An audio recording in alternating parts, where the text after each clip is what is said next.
dan Mbak Pro, jumpa lagi dengan Miss Kaulina. Ya, ingat ya, tetap pakai masker, jangan kendor. Patuhi terus, jangan sampai teledor deh pokoknya. Pakai masker itu harga mati ya, Miss. Kalau tidak pakai masker bisa apa, Miss? Ya auto kelihatan giginya toh Mbak kalau ketawa. Hahaha, Miss mulai melucu ya. Pasti lagi ingat mantan ya. Walah, apa hubungannya toh Mbak dengan mantan? Mantan itu ibarat gajian, cuma numpang lewat di kehidupan kita. Hahaha, memang Miss itu aslinya lucu. Tapi Miss katanya anak-anak sekarang itu kalau cari cowok yang punya selera humor tinggi. Ah, siapa bilang itu hoak Mbak? Kemarin ponakan saya yang cewek juga pilihnya Aliando, bukan Cak Lontong.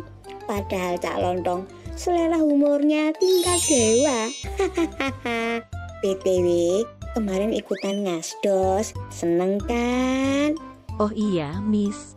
Kapan kita ke ruang laboratorium lagi? Laboratorium apa? Itu ruang menonton presentasi. Kok tumben Mbak pengen lihat-lihat? Ayo, jangan-jangan ada apanya? Ada yang kayak pemain drama Hong Kong, Miss. Ayo Miss kita ke sana. Saya suka lihat dia. Tapi belum tentu doi suka saya lihat. Mbak, dikit-dikit suka, dikit-dikit suka.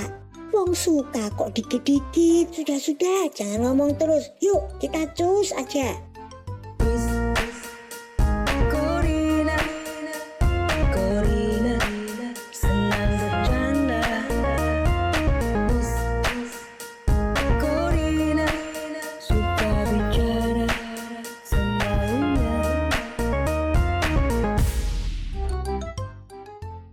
Nah itu dia, Miss. Wes, diem dulu. Pakaian komennya nanti aja. Kupingku sudah mulai panas ini. Miss boleh komen sekarang. Wong belum disuruh. Nanti dulu toh Mbak. Tunggu berikutnya. Sekarang aja Miss kalau nanti lupa. Halo guys. Ada pepatah bilang, kalau nggak kenal maka nggak sayang. Nah, biar kalian semua yang nonton video ini pada sayang kita, berarti bukan aku aja nih. Nah, ada temen juga nih yang ganteng, yang gak kalah kerennya. Lihat nih. Kalau dibilang ganteng sih ya, saya masih kalah ya sama dia ya. Dia tuh lebih, menurut aku sih dia lebih ganteng gitu. Tapi kalau bicara soal nyaman, nah itu beda lagi. Hari ini saya sama Hezky mau bahas 2 topik nih. Ya, kita sama-sama belajar lah ya, supaya kita bisa dapat tambahan ilmu dan kita bisa implementasi nih di kehidupan kita sehari-hari. Ada 2 topik. Yang pertama, si Hezky akan bahas etika, kemudian saya akan bahas yang namanya etiket. Nah, apa itu? Yuk, langsung aja Hez, tancap.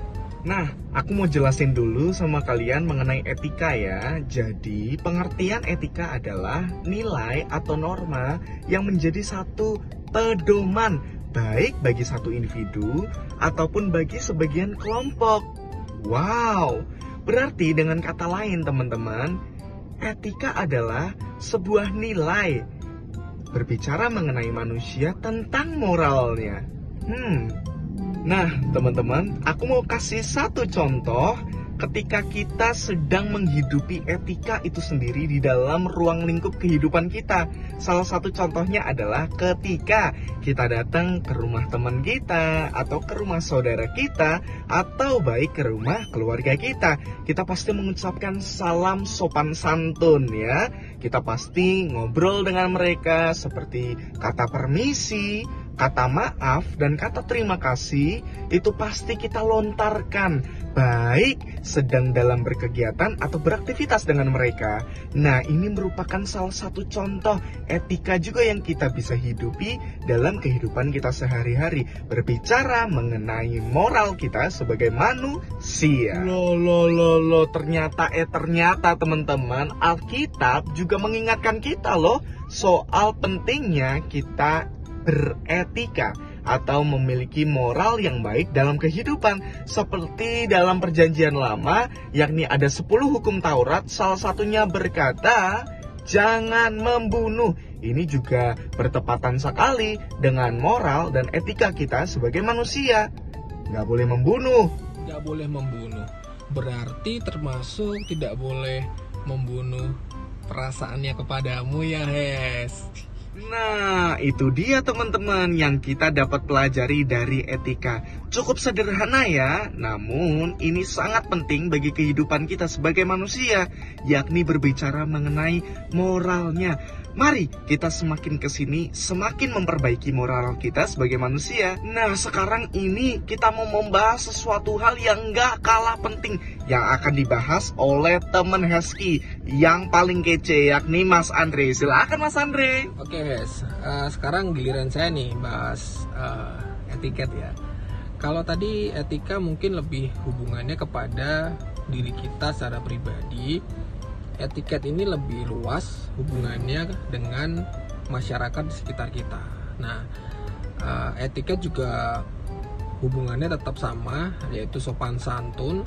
Tetapi sopan santun yang menjadi norma, yang disepakati bersama, yang akhirnya itu dijalankan bersama-sama dalam suatu komunitas atau anggota masyarakat. Gitu. Jadi bukan berdiri sendiri secara pribadi, tapi ini adalah hubungan antar pribadi yang disepakati dan akhirnya memunculkan suatu perilaku kehidupan di dalam masyarakat gitu. Bisa juga etiket ini adalah seperti sebuah aturan konvensional yang memang sudah disepakati bersama, dan itu seperti mengatur tingkah laku individu. Jadi di dalam masyarakat yang beradab itu ada beberapa aturan-aturan, tatanan-tatanan yang ditetapkan bagi masyarakat-masyarakat yang tinggal pada area tersebut. Jadi memang kita tidak bisa berbuat seenaknya kita sendiri ya, karena kita hidup berelasi dengan orang-orang sekitar kita. Ya, ngomongin kehidupan manusia itu memang seru ya, apalagi kalau hubungannya dengan kehidupan sosial ya. Bagaimana manusia itu harus hidup tidak boleh egois, tidak boleh seenaknya sendiri. Dan di dalam etiket ini sebenarnya aturan tidak tertulis yang ternyata kita nggak mau itu harus mau ngikutin hal itu gitu. Terus apa aja sih yang sebenarnya hal-hal apa aja yang diatur dalam kehidupan kita gitu. Nah, salah satunya itu adalah sikap dan perilaku. Jadi bagaimana sikap dan perilaku kita itu tuh benar-benar harus memperhatikan orang lain dalam situasi yang terjadi di sana gitu. Nah, kemudian ini loh, ada satu lagi, yaitu yang mungkin kita nggak nyangka bahwa raut muka, ekspresi wajah kita itu juga bisa berpengaruh berpengaruh di etiket ini gitu. Termasuk mungkin gini ya, sekarang gitu ada mungkin ya, saya kurang tahu ya, ada mungkin kalau anak-anak muda zaman sekarang itu kalau lagi tongkrong di tempat-tempat umum itu biasanya tuh suka ketawa itu terbahak-bahak gitu ya. Nah, kemudian ketawanya kenceng-kenceng gitu. Nah, sebenarnya bisa dikatakan mereka ini melanggar etiket, karena bisa aja orang-orang di sekitar mereka itu tidak bisa terima, karena etiket juga mengatur yang namanya penampilan, cara berpakaian gitu, cara berbicara, gerak-gerik mereka gitu. Itu tuh benar-benar sesuatu yang kamu tuh nggak bisa egois gitu. Kamu harus merhatiin orang-orang sekitar kamu. Nah, kalau kita udah tahu yang namanya etika, kemudian kita udah belajar juga yang namanya etiket, next stepnya nanti kita akan menuju yang namanya moralitas. Gimana nih kita bisa punya moralitas yang bagus? Ya mau nggak mau kita harus belajar. Kita punya etika, kita juga harus belajar yang namanya etiket. Gitu. Itu dua hal yang nggak bisa kamu pisahin, bro.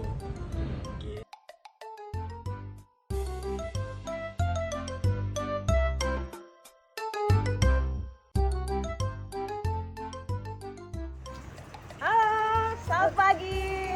Ketemu Ya. lagi dengan kita. Mbak, Kita ini lagi di lokasi Mana nih? Mana nih? Saya Taman Kasmaran, Pak Jo. Oh, saya sering lewat daerah sini tapi baru tahu namanya. Gitu Iya, loh. soalnya ini baru sih ya, baru dibentuk mungkin sekitar 2 tahun yang lalu. Jadi tahunnya kan ini lapangan Kalisari. Ah, betul, namanya, betul. Terus Ah. Rumah Sakit Karyadi. Ah.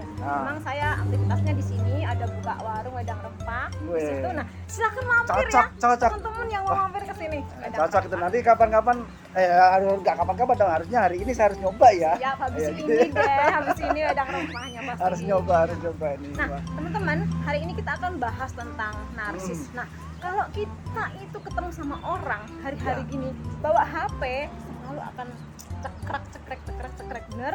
Wah, bener banget. Bener kan, Pak Jo? Saya sering kali kalau pergi ke tempat-tempat wisata gitu ya, Mbak ya. Contoh yang paling gampang wisata yang di Bandungan gitu ya. Itu Bunga Selosya itu. Wah, itu kan asik banget itu. Iya. Wah, mesti ada aja pasangan atau sendiri minta tolong Pak, tolong Pak fotoin Pak. Waduh, kita ini ke sana pengen wisata malah kadang-kadang malah diminta tolong untuk tolong motoin orang gitu loh, Mbak. Wah, narsis banget gitu loh. Pahala Bapak besar. Baik, kita akan Ya. langsung Apa? membahas Ya. tentang apa sih itu narsis, Oke. kenapa sih orang itu kok bisa narsis, dan apa pengaruhnya narsis itu buat diri kita atau pengaruh buat orang lain. Nah, Oke, sekarang oke.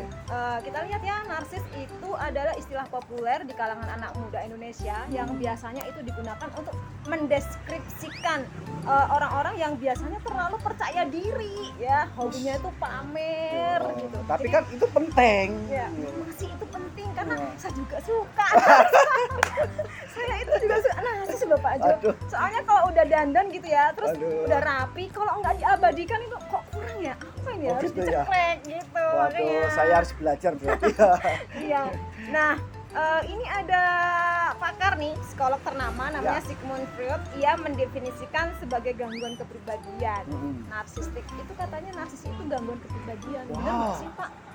Menurut Bapak Menurut gimana saya tuh? sih kayaknya normal-normal saja sih. Tapi kalau sampai narsisnya kadang-kadang memang hari-hari ini problemnya luar biasa ya. Mereka narsis sampai di lantai Ketinggian. lantai tinggi terus di pinggir gitu. Akhirnya jatuh. Nah itu kan Bahaya buat ya. saya sih ya keterlaluan. Cuma kalau kayak kita gini narsis di belakang apa itu Kampung Pelangi ya menurut saya sih kayaknya nggak masalah gitu loh. Menurut Coba saya begitu ya. Kita kasih contoh. Narsisnya gimana? Cekrek gitu. Nah, Iya. Oke, teman-teman, sekarang Pak Jo akan memberikan apa contoh-contoh ya? ya contoh. Coba. Contoh. Jadi contoh-contoh orang yang narsis itu ada merasa bahwa dirinya itu sangat spesial. Ya. Dia spesial banget. Jadi Iya. kayak saya ini spesial banget. Jadi saya bener-bener makanya saya orang Jawa ngomong kunduwe kudele bodong gitu ya. Ora isin Oh, ngono ya. kopi Pak. Iya. Artinya apa? Raisin ya. Artinya ora isin. Jadi bener-bener pede merasa bahwa dia itu spesial. Memang kita ini kan ciptaan yang sangat Iya, spesial iya, kalau iya, dibandingkan dengan ciptaan Tuhan yang lainnya. Oke. Yang pertama, terus merasa bahwa dunia itu milik kita sendiri, makanya setiap kita ke tempat wisata atau ke mall atau apa ada gambar sedikit apa langsung cekrek, ambil HP langsung cekrek. Kalau enggak minta tolong dong foto Ya, cekrek. ya kita seperti itu gitu loh. Itu yang kedua, Mbak. Yang Ya. ketiga kita tuh harus pujian.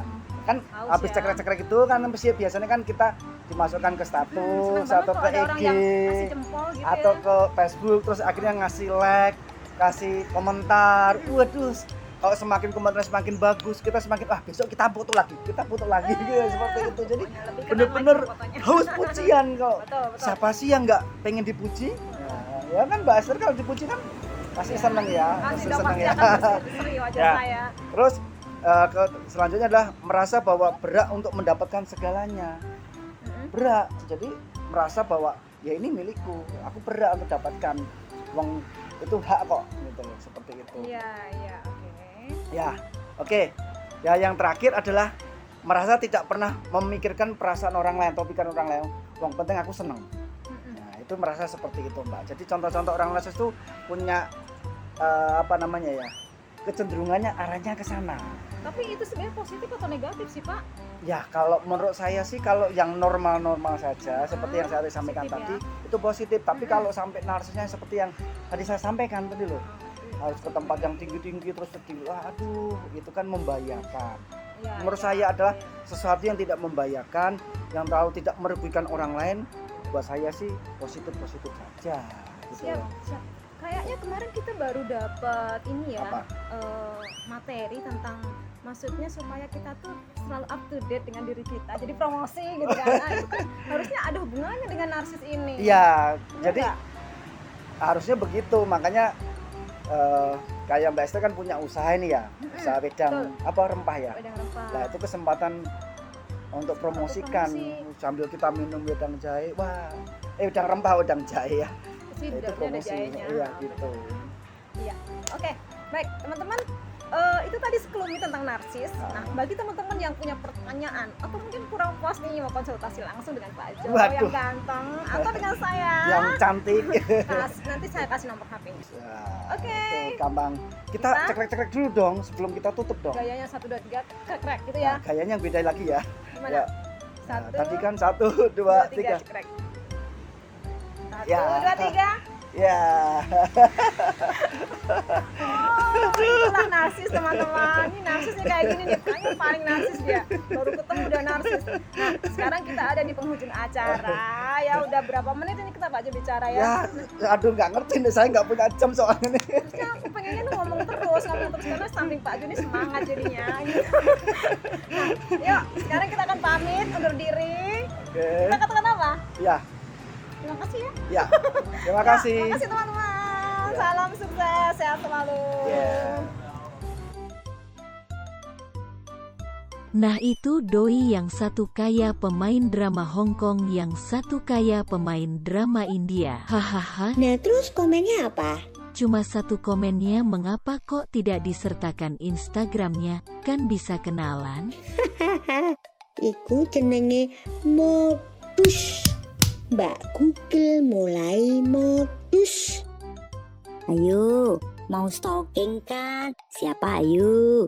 Begini Mbak E, 2 presentasi itu bagus-bagus. Chemistry-nya semua nyambung, porsi bicaranya juga adil. Iya Miss, adil tidak kelihatan kalau berebut ya. Padahal mas-masnya bukan saudara kembar. Lalu Mbak dan Mas bukan pacarnya. Tapi nyambung, berarti mereka janjian ya Miss. Ya mesti toh Mbak, itu pentingnya komunikasi. Intinya bisa menyamakan persepsi. Kalau ingin menyamakan persepsi, ya harus punya kecerdasan mendengarkan dan mau belajar rendah hati. Wah specialist. Miss pinter ya. Itu kata Bu dosen Mbak. Maka kuliah, jangan cuma loncat-loncat di klot aja kerjaannya. Wah, mau deh Miss. Kuliah biar bisa stalking doi ah. Oke deh Mas Bro dan Mbak Bro. Matur thank you. Salam sehat ya. Selalu dari Miss Corina. Bye.